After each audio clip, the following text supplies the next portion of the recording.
2 Pedro 1. La vida de un cristiano seguro. A. Una animación para conocer a Dios y lo que Él ha hecho por nosotros. 1. Introduciendo una carta de Pedro a los creyentes.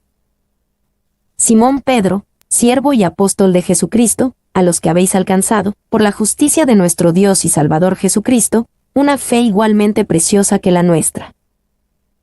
A Simón Pedro, el apóstol se llamaba a sí mismo Simón Pedro. Quizás, como escribió esta carta después de un largo tiempo, no quería olvidar de dónde venía, y que a veces seguía siendo más como el viejo Simón que como el nuevo Pedro. Y recordamos que Simón era el nombre que le fue dado al nacer. Pedro fue el nombre especial dado por Jesús, para llamar a este hombre por su pensar y comportamiento como una piedra. 2. Algunos dicen que Pedro no fue quien escribió esta carta porque la materia y el estilo son un poco diferentes en comparación con un Pedro. Aún así, el propósito de las dos cartas es diferente. Un Pedro fue escrita para animar a los cristianos que estaban bajo la amenaza de persecución violenta. 2 Pedro fue escrita para avisar a los mismos creyentes del peligro de los falsos maestros e influencias dañinas. 3. Convencidos de que el mejor antídoto para la herejía es un conocimiento maduro de la verdad, Pedro exhorta a sus lectores a tener una apreciación propia para la profecía, de vivir una vida santa y piadosa mientras esperan la venida de Cristo y crecer en la gracia y conocimiento del Señor. Kirby. B. Siervo y apóstol de Jesucristo. El orden de estos títulos es importante. Pedro primero se considera a sí mismo un siervo, y después un apóstol. Su posición como un siervo era más importante para él que su estado como apóstol. C. A los que habéis alcanzado una fe igualmente preciosa. Pedro escribió a aquellos que tenían la misma salvación que él había experimentado, a la cual le llamaba una fe igualmente preciosa. Esta fe era alcanzada, y no por esfuerzos del hombre, sino por la justicia de nuestro Dios y Salvador. Y también nos dice que la fe es preciosa, y ¿a poco no es preciosa? Ya que trata con cosas preciosas, con promesas preciosas, con sangre preciosa, con redención preciosa, con toda la preciosura de la persona de nuestro Señor y Salvador Jesucristo. Spurgeon. 2. Una fe igualmente preciosa probablemente habla de que ambos judíos y gentiles disfrutaban de una misma fe, y por lo tanto, de los mismos beneficios de Jesús. Dios te ha dado a ti gentiles creyentes, la misma fe y salvación que nos ha dado a nosotros judíos creyentes. Clarke. D. Nuestro Dios y Salvador, Jesucristo. La gramática del griego antiguo prueba que Pedro dijo que Jesucristo es nuestro Dios y Salvador. La expresión Dios y Salvador es una construcción en el griego antiguo que demanda a que se traduzca como nuestro Dios y Salvador, Jesucristo. La expresión demuestra que Jesucristo es el Dios de los cristianos. Wost. Y la gramática deja muy poca duda de que en estas palabras, Pedro está llamando a Jesucristo Dios y Salvador. Blom es una prueba absoluta de que San Pedro llama a Jesucristo Dios, incluso en el sentido indicado de la palabra. Clarke. 2 a 4, un saludo extenso para el entendimiento del valor del conocimiento de Dios. Gracia y paz os sean multiplicadas, en el conocimiento de Dios y de nuestro Señor Jesús. Como todas las cosas que pertenecen a la vida y a la piedad nos han sido dadas por su divino poder, mediante el conocimiento de aquel que nos llamó por su gloria y excelencia, por medio de las cuales nos ha dado preciosas y grandísimas promesas, para que por ellas llegaseis a ser participantes de la naturaleza divina, habiendo huido de la corrupción que hay en el mundo a causa de la concupiscencia. A. Gracia y paz sean multiplicadas. Pedro indicaba que gracia y paz, esos dos de los regalos más preciados, son nuestros en el conocimiento de Dios y de nuestro Señor Jesús. Mientras más conocemos a Dios, adquirimos estos fundamentos esenciales para la vida. B. Todas las cosas que pertenecen a la vida y a la piedad nos han sido dadas por su divino poder. Sin embargo, no solamente gracia y paz, sino todas las cosas que pertenecen a la vida y a la piedad son nuestras mediante el conocimiento de aquel. El conocer a Dios es la llave para todas las cosas que pertenecen a la vida y a piedad. Y estas cosas vienen a nosotros por medio de su divino poder. Poder divino. ¿Qué cuestiones estupendas son captadas en ese término, poder divino? Esto es lo que escarbó hasta lo más profundo de la tierra y el mar. Poder divino, Esto es lo que guía la marcha de las estrellas en el cielo.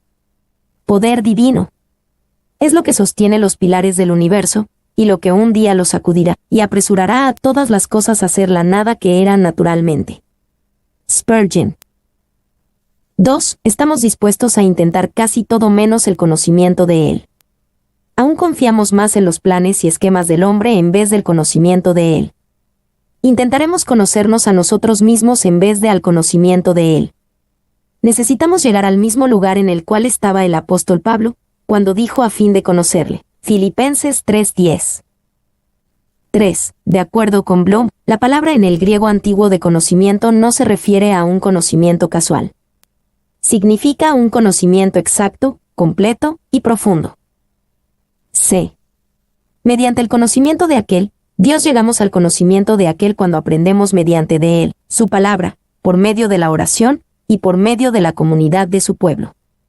Es cierto que necesitamos a Dios solamente, pero Dios no solamente nos encuentra en nuestra soledad, pero también en la comunidad con su pueblo.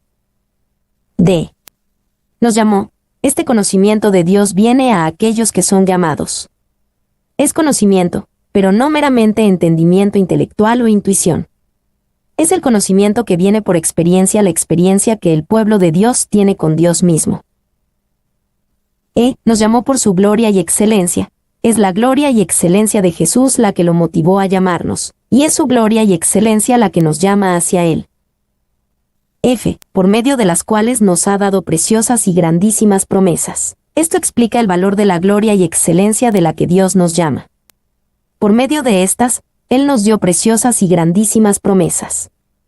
Esto significa que las promesas de Dios están basadas en su gloria y excelencia, y por lo tanto, son perfectamente confiables porque Dios nunca comprometería su gloria y excelencia.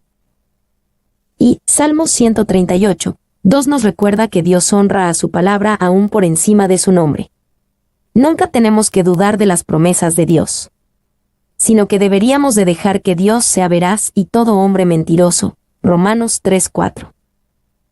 2. Por estas razones, las promesas de Dios son ambas grandísimas, en el sentido de que son grandes e imponentes, y también son preciosas, en el sentido de su valor.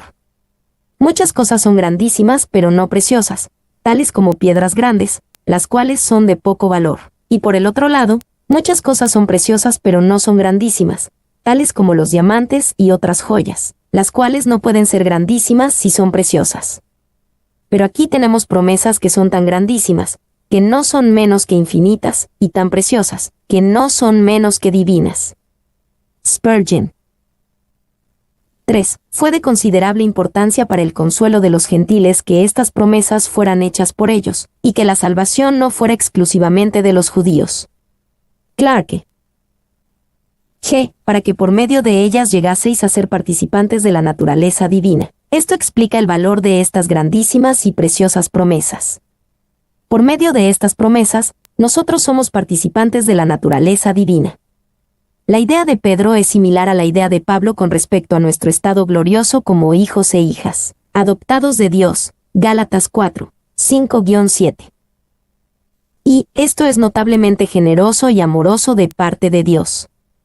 Él podría rescatarnos del infierno sin siquiera invitarnos a ser partícipes de la naturaleza divina. Muestra cuán profundamente Dios nos ama y quiere compartir su vida, de hecho, incluso la naturaleza divina, con su pueblo Zac. Habiendo huido de la corrupción que hay en el mundo a causa de la concupiscencia, Dios está muy por encima de la corrupción de este mundo. Así debería de ser también con aquellos que son participantes de la naturaleza divina. La corrupción que hay en el mundo se expresa por sí misma a causa de la concupiscencia, los deseos impíos del mundo. 3. 5-7, como vivir como participantes de la naturaleza.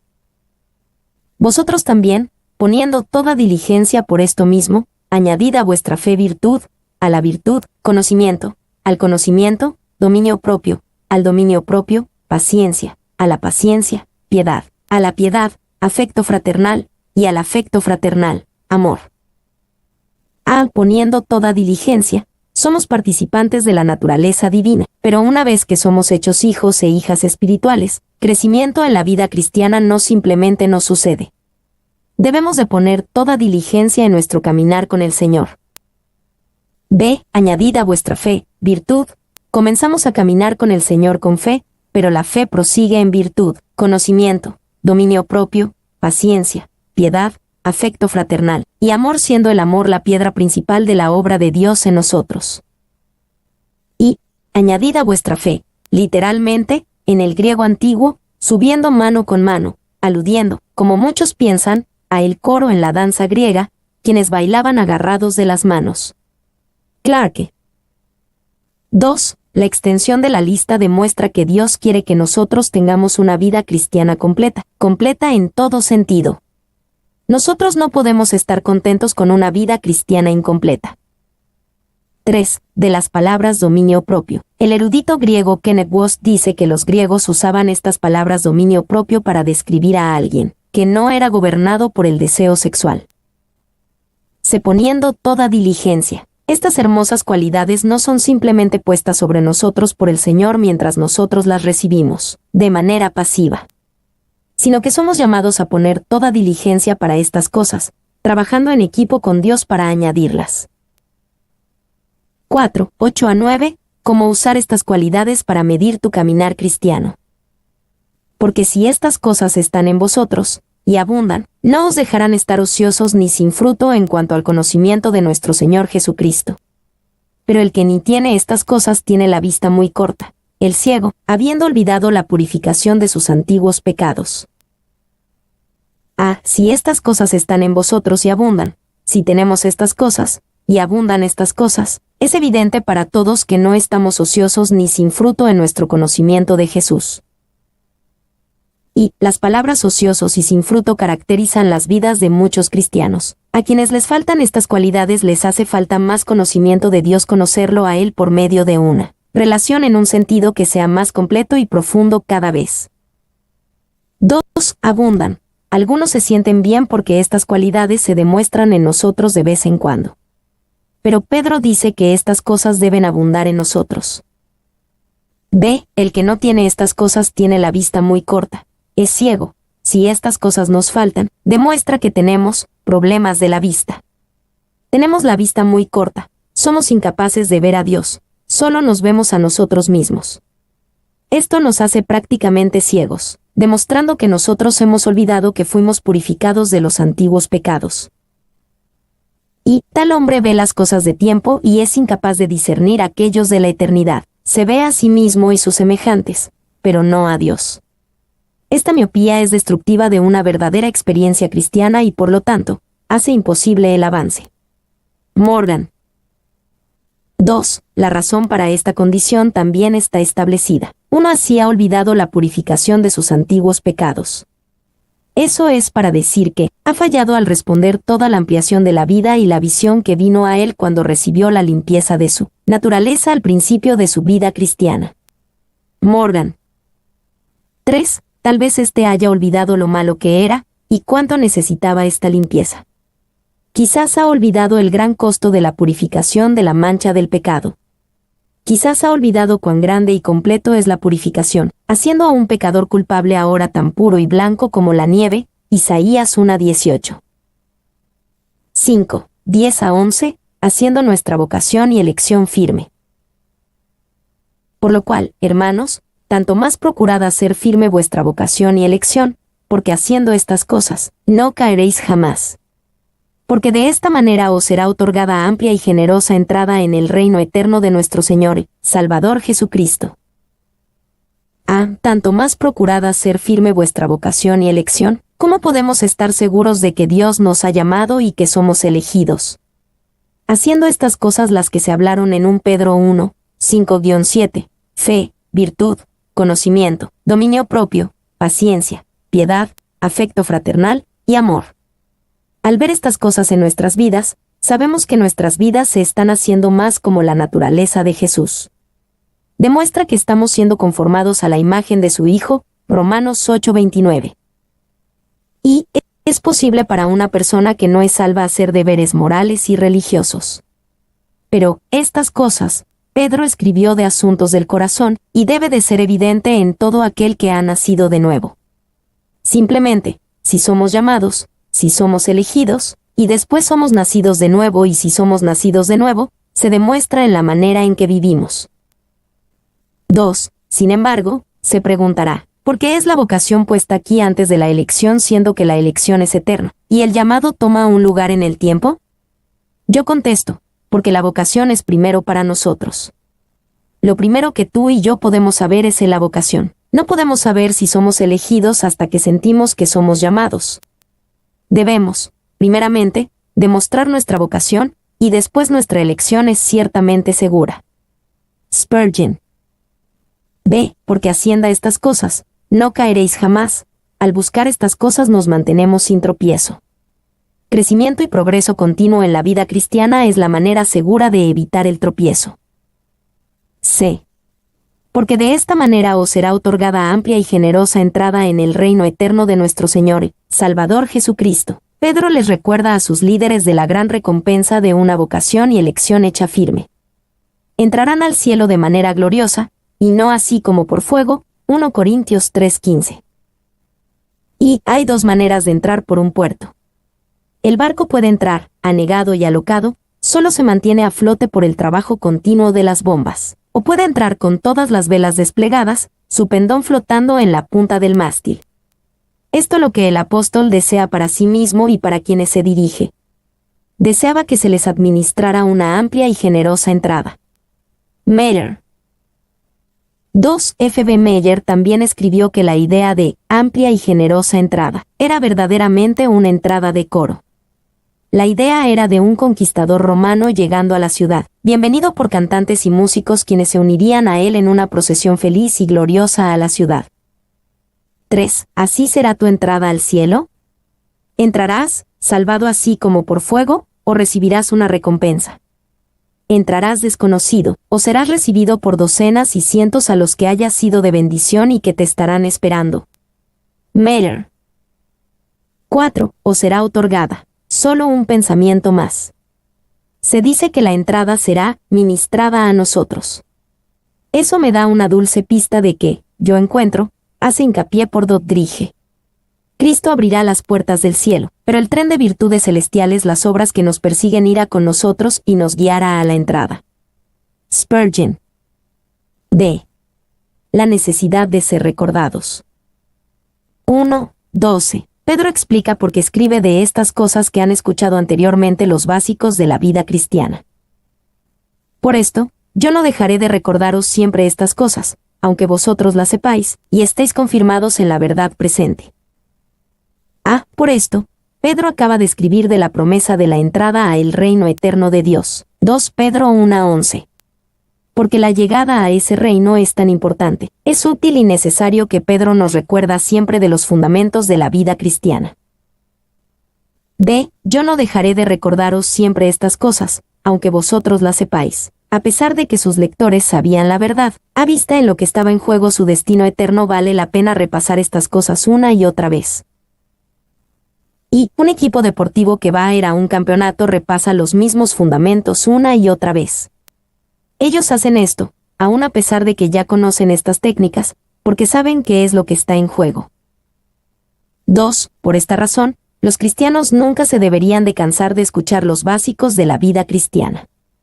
Debemos de regocijarnos cada vez que Jesucristo, su Evangelio y su plan para nuestras vidas son predicados.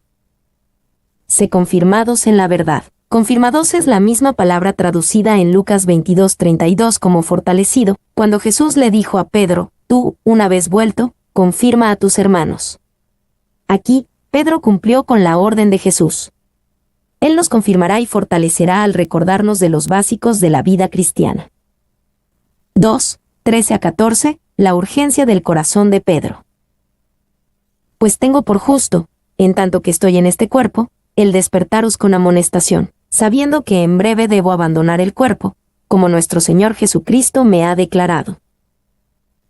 Tengo esto por justo, por lo que está en juego. Pedro sabía que era justo el recordarle a la gente constantemente, especialmente porque sabía que los días de esta vida terrenal llegarían a su fin prontamente. En breve debo abandonar el cuerpo. Tienda. Pedro no consideraba a su cuerpo como algo más que una tienda. Una tienda es un lugar temporal en donde vivir. Las tiendas se deben de cuidar, pero no invertirías mucho para arreglarla. Tú guardarías tus recursos para algo más permanente en donde vivir. Nuestro lugar permanente en donde vivir es el cielo, y deberíamos de invertir más en el cielo que en nuestras tiendas. ¿Y cómo sabía Pedro que en breve debe de abandonar su cuerpo? Quizás fue porque Pedro simplemente estaba envejeciendo. Quizás porque el fuego de la persecución se estaba calentando más alrededor de él. La historia de la Iglesia nos dice que Pedro sí murió como mártir, como nuestro Señor Jesucristo le había declarado. Juan 21, 18-19. 2. Esto demuestra que Pedro creía que las palabras proféticas de Jesús se cumplirían por completo. Jesús demostró a Pedro que él moriría como mártir, y él le creyó aun si él deseara que solo fuera algo simbólico. 3. 15. Pedro se prepara para el futuro. También yo procuraré con diligencia que después de mi partida vosotros podáis en todo momento tener memoria de estas cosas. Procuraré con diligencia, podáis en todo momento tener memoria. Pedro puso este recordatorio en la carta, para que nosotros podamos tener el recordatorio constante aún después de su partida. B. Después de mi partida, Pedro parecía estar consciente de la importancia del paso de los apóstoles, y la necesidad de preservar la enseñanza autoritativa de los apóstoles y profetas. Esto, la enseñanza escrita de los apóstoles y sus asociados, es la fundación de la Iglesia. Efesios 2:20, preservada por Dios para todas las generaciones. C. La certeza del testimonio apostólico. 1, 16-18, la evidencia de la transfiguración. Porque no os hemos dado a conocer el poder y la venida de nuestro Señor Jesucristo siguiendo fábulas artificiosas, sino como habiendo visto con nuestros propios ojos su majestad. Pues cuando él recibió de Dios Padre honra y gloria, le fue enviada desde la magnífica gloria una voz que decía: Este es mi Hijo amado, en el cual tengo complacencia. Y nosotros oímos esta voz enviada del cielo, cuando estábamos con él en el Monte Santo.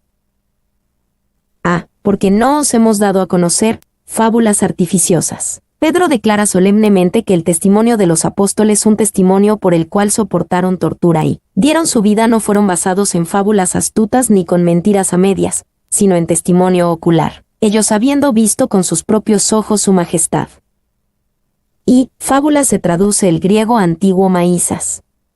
Algunos piensan que el Evangelio y el registro bíblico solo son mitos antiguos. Puede que admiren su poder como mitos, pero Pedro insiste con certeza que su mensaje no era un mito, era historia, visto por sus propios ojos. 2.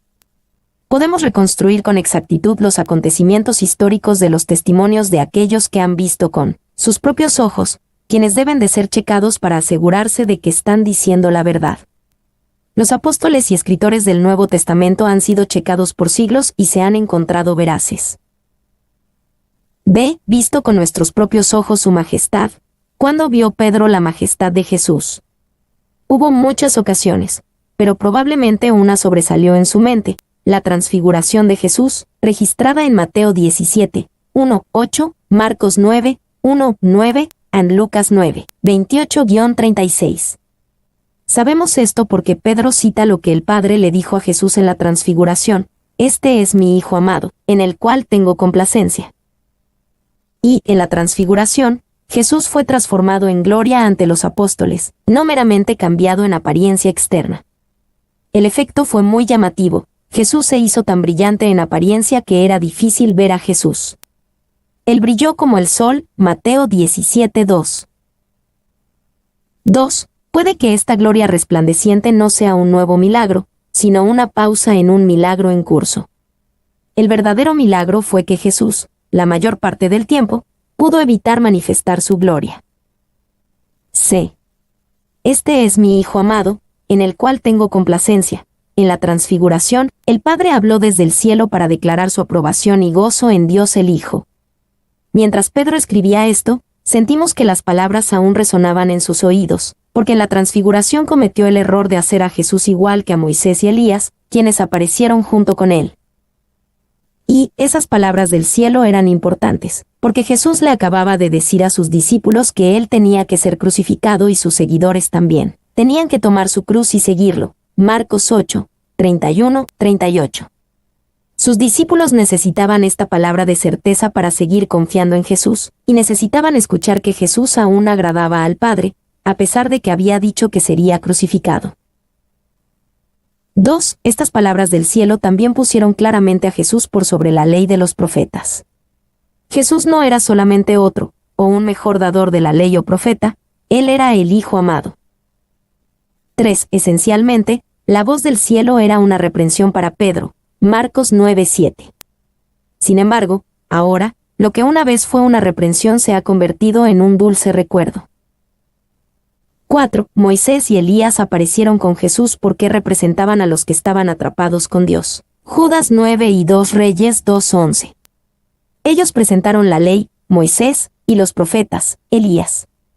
Moisés y Elías también se figuran juntos en la profecía con una fuerte conexión con los testigos de Apocalipsis 11, 3-13. D. Y nosotros oímos esta voz enviada del cielo. Fue increíble para Pedro y los discípulos el ver a Jesús transfigurado y glorioso. Fue increíble para ellos escuchar esta voz enviada del cielo. Sin embargo, la experiencia por sí misma no transformó sus vidas.